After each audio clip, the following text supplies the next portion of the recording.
I got this order to make a bucket of jollof rice and chicken for a client for her visitors. I started by steaming my chicken. I added my onions, my salt, my stock cube, and my spices, and my pepper mix. Here is a mixture of rodo and shombo with onions I blend together. Then I cover it to steam. In between the line, I was actually baking bread for my kids for breakfast.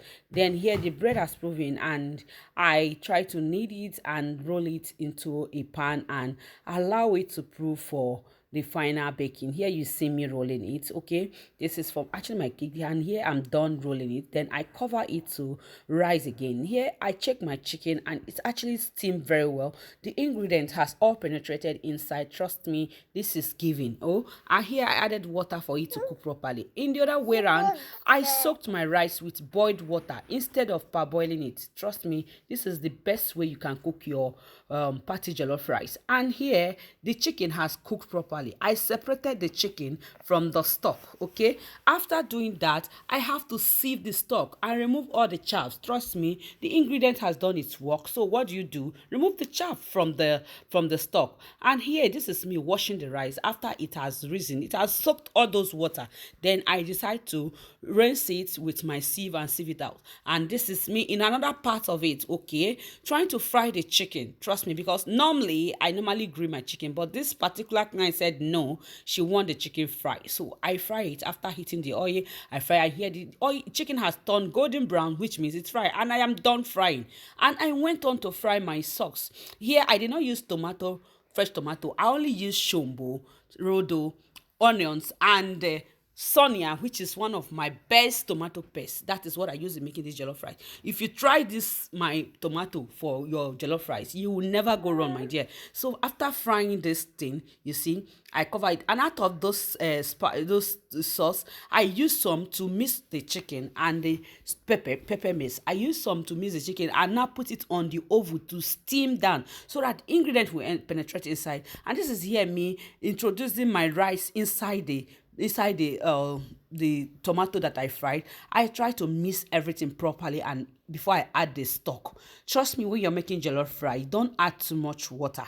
It is not water that cook your jollof fry. Your jollof fry is being cooked by steaming. Trust me, it steams. When the heat is on, it goes softer, and trust me, it becomes good.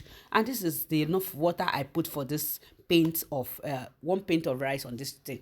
Watch, you will see the outcome of it. And I cover it and allow it to cook. In between the line, I will open it and try to to touch it from the inside so that the ones down will come up, and the one up will not go down. Then I added another mixture of my tomato, which I separated, that I will use for the color to come out very beautifully.